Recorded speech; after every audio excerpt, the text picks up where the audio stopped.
Hello, everyone, and welcome back to another episode of Humans in 5. Previously, we talked a little bit about human body odors. You can find that video by clicking up here. And how they change depending on our health and diet.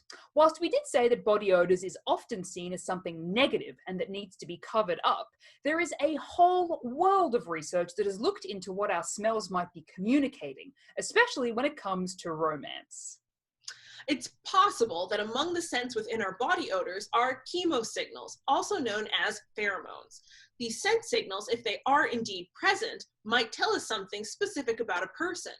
Non-human animals, like chimpanzees, for example, live very scent-filled lives, including spending a lot of time smelling one another during their reproductive cycles.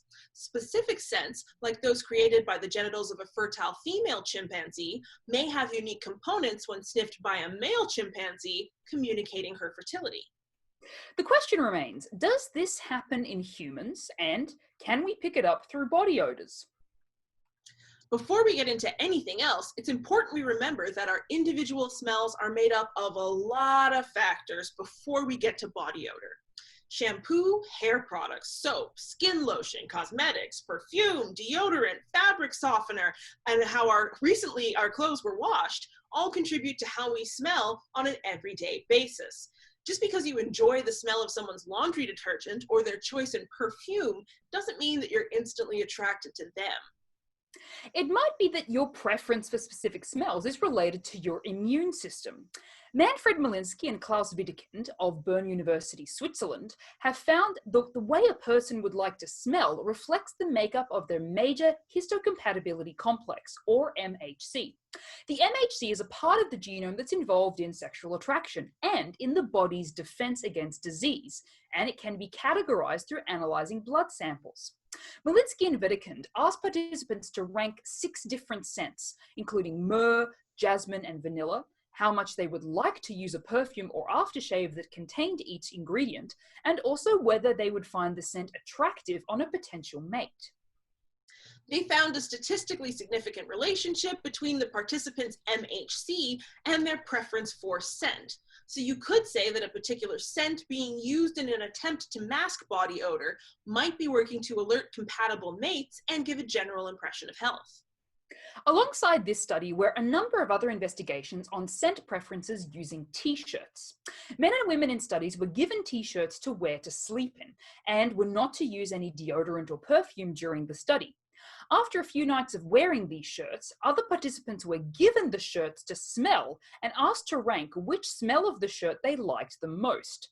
When comparing these ranks with MHC, researchers found that men and women tended to prefer the smell of t-shirts of people who had a different MHC than their own. Yannick Lobmeyer and his colleagues, also at Bern University, wanted to see if scent might be a direct clue when it came to fertility in humans, not unlike what we discussed with chimpanzees earlier. Lobmeyer's team got 58 men to evaluate the body odors of 28 naturally cycling women of reproductive age, and the team also collected data on the hormone profiles of these women. They specifically gathered data on the levels of the hormones estradiol and progesterone, both key hormones in the menstrual cycle, by collecting saliva samples from the female participants.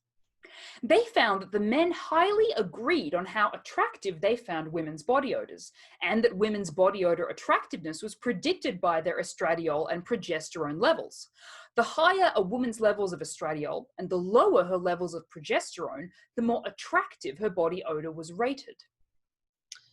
These types of studies come under the category of attractiveness studies, where the reasons for which people are deemed attractive might be examined. Researchers have looked at everything from facial symmetry, nose size, jaw shape, breast size, bum size, foot size, finger length, and a whole lot more. As you can imagine, there's no one of these features that can give us a clear link to who is deemed attractive.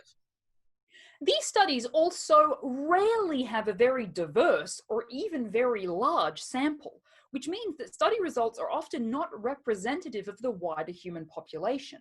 In addition, these studies tend to focus only on heterosexual men and women. What about people who are attracted to the same gender? Do we see similar links between scent and attractiveness amongst homosexual men and women?